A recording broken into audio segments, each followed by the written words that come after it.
So yesterday we covered the Galaxy S21 5G, and today we're going to look at our first impressions of the Galaxy S21 Ultra 5G. Now, the first thing I want to mention here is that if you didn't know, this video is being recorded on the S21 5G, so you can get an idea of what that camera does look like. But my first impressions when I pulled this out of the box, first of all, we're not doing the unboxing for this one because it's basically just a charger in there and a SIM card tool.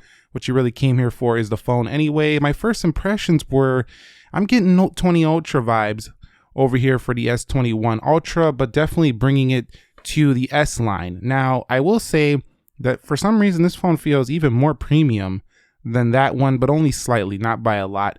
But it does have an aluminum frame. The phone does have this beautiful textured phantom black on the rear, and I'm so happy I went with this color. It looks super professional when you put it next to like your camera lenses, your camera gear, if you do photography and videography.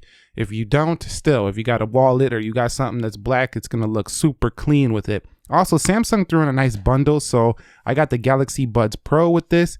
In addition, I did get the S Pen case, which we're going to talk about how this works with the Galaxy S21 Ultra in this first impressions video.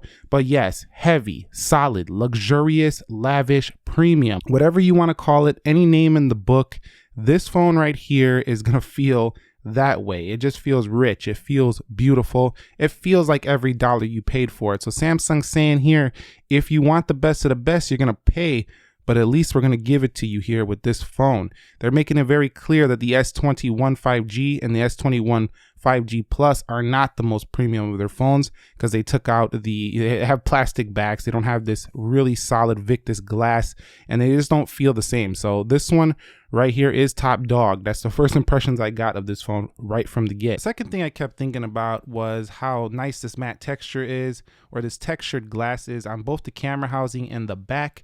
I just remember back in the day when the Samsung phones used to get really fingerprinty all over the back of it. They were beautiful glass phones, but this is so clean. It just stays clean, and I think you're not going to have an issue at all with this, especially for those people who just want to put a screen protector on and rock the phone the way it was intended, the way it was made. You will really like this right here. Okay, guys, so the next thing I was looking at was the button placement, and the button placement is in a good location. The fingerprint sensor in display, this thing is super accurate. Now, it didn't set up the fastest I've ever seen, but when you do tap it, this thing, every time, it just nails it. This is a very accurate fingerprint sensor. And then above here, the volume marker might be a little bit of a stretch for some people, but I think it's in a pretty good location. I think Samsung could bring this down a little bit if they wanted to kind of match how in One UI things come way down to the bottom. They could bring this power button down a bit and the volume marker down just a bit for these larger phones being more one-handable. But other than that, this phone has been pretty much feeling like a boss so far. I gotta say that. The next thing I started getting an impression of was how this one has a slight curve on the edge. Reminds me more of the S20 series. And it kind of gives me the impression that Samsung is trying to say here, the premium phone is the one with the curve. The less premium ones are the flat displays. That's kind of what I was thinking when I thought about this. For some people, they won't like that, but I will state that this curve is very subtle. So it almost feels like a flat display. It doesn't really have any accidental presses, anything like that. So I don't think it's going to be a big issue.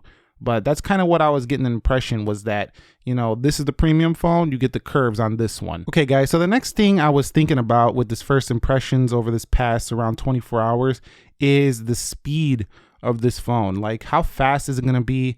And you know what? You don't really see a difference between this and an 865 phone, to be quite fair. This is an 888. It will enable faster 5G and overall better performance, but I think the average user won't really be taking advantage of most of that. But it's nice to know it will be performing like a champ for basically the duration of your ownership of this phone. I will state though that the One UI 3.1 does feel smoother than prior One UI versions, and it does a better job at holding things in memory. I really do love this One UI 3. It really does clean up what used to be a little bit of a messier looking Samsung interface, so definitely do like it, and it brings all the advanced features you're waiting for. We'll save that stuff for the full review, but first impressions, 120 Hertz, WQHD mode, Full HD, it doesn't matter which one you're on. It is a boss it's a Boston speed. You can see I cannot get this. You're just not gonna lag. This is not 2010. This is not 2012. You're not gonna lag these phones up. Okay, so let's take a look at the software here. First of all, I want to mention, look at these wallpapers. They're just some beautiful wallpapers on this phone. I know it's not the most biggest deal in the world, but definitely very nice wallpapers. I feel like the software is more related to the One UI versus the Samsung S21 Ultra itself. Most of these features can be found in other Samsung phones. You got the DeX mode. This is kind of new, the Eye Comfort Shield. It's kind of like a blue light filter where you can tweak the color temperature to your liking. I really found it very useful last night when I was falling asleep. This phone really helped me get to sleep quicker versus being on my phone all night because of that Eye Comfort Shield. Now, I will say that if we go into settings here, you will find the same array of features you're used to from before, but there should be an S Pen feature in here because there is an S Pen compatibility on this phone. See right here, because there is an S Pen compatibility on this phone, so you can see right here, you will have some of the S Pen features that you do get with the Galaxy Note. And by the way, since we're talking about the software right now, let's talk about that S Pen. Now, you got to get this kind of case that goes with it, and it does make the phone a little bit wide here, but I'll take it because it gives you some good grip. It makes it kind of feel like a journal, and I actually love this new S Pen that comes with this phone. Look how big this S Pen is. It feels more like a traditional pen. It still has the button right here, and you get all those same features you'll typically find with the Galaxy Note 20 Ultra over here. So you got the Create Note, View All Notes, Smart Select, Screen Write, Live Message. It's all here, and it all works fantastic. I actually found it easier to write with this than I did on the Galaxy Note because the pen is larger. So if you want something that feels more like a traditional pen, this is going to be the option for you. Galaxy S21 Ultra. Yeah, it's kind of hard to write behind camera, but you get the gist. Very nice pen here. And also you could use this more like a traditional mouse by just hovering over things, swiping through the UI. This is a very useful tool right here. If you're signing documents and things like that, I could see this being very useful. So my first impressions so far on that are pretty A1. I really do love it. And if you wanted an S phone, or you like the looks of the S phone, you don't like the looks of the Note phone, but you wanted to use an S Pen, this is going to be excellent for you. Okay guys, so summing up the software, One UI 3.1. We also have refinement, refined software, refined hardware, and it should be updated for a long time. It does have S Pen compatibility. This is what separates it from the other Samsung S phones. But talking about the cameras, OMG, 108 megapixel sensor makes its return, but now with autofocus that you can count on, laser autofocus. So that's going to be very nice. In addition, we have a 12 megapixel ultra wide. We also have two 10 megapixel telephotos right here. One can do like 10x. The other one can do like 100x space zoom. It's insane. This phone is mind blowing. There's so many cameras.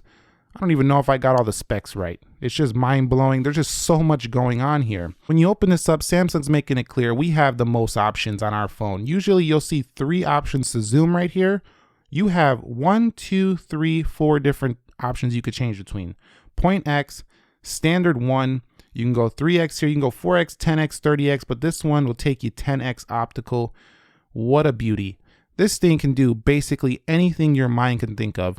If we go over here to video, let's click video. I was clicking the wrong button.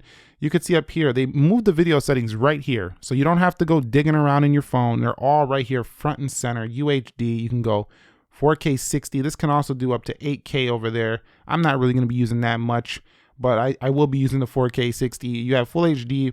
And then over here, you can see we do have ourselves 16:9, all the pro modes you will need. Super steady if you're like, this phone's video is just way too shaky for my style. If we go over here to more, look at all these modes. Here's a new one, director's view, where you can kind of see what person's doing over here on the front and see the back angle. Now, there was apps that could do that before, but it's nice that it's right here in the camera. You can see slow motion, portrait, food, AR doodle. I missed the Instagram mode. I don't see that here, but that's not here for this one. But you could see, look at all everything you want on a phone. It's here. Do we got to talk much more about this? My first impressions are, yeah, that thing I'm doing right there, that emoji, mind blown. That's my first impressions on this camera, just because there's so much going on. You can back out that front angle wide. You can also do front facing video up to 4K 60 again. So we're not seeing the 8K on the front, but still 4K 60 is plenty enough for front facing video. I'm gonna just shut up now. Take a look at some of the samples I took on my first impressions. It's not gonna be everything, it's just gonna be a few, but check them out and let me know your thoughts.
Alright guys, so here's a quick first impression of the front-facing video, UHD 30.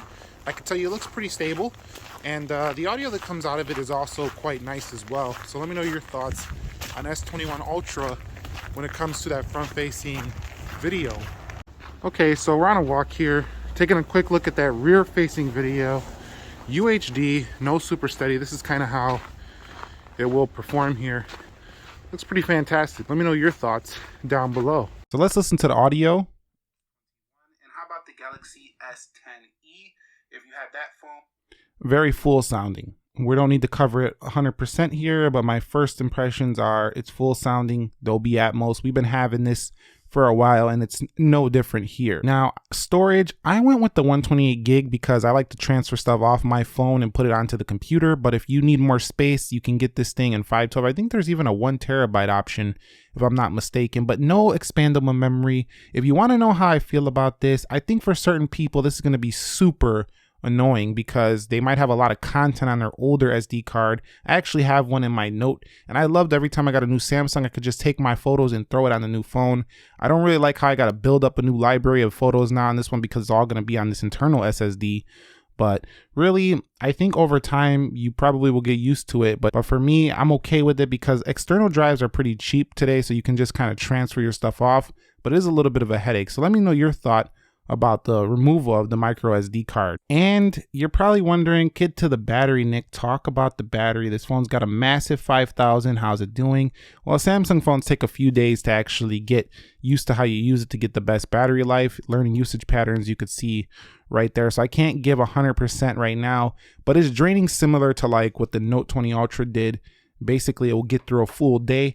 Hopefully it'll get through 2 days, but I'm going to wait to see how it does in the future as it learns my usage patterns, if it can make it 2 days.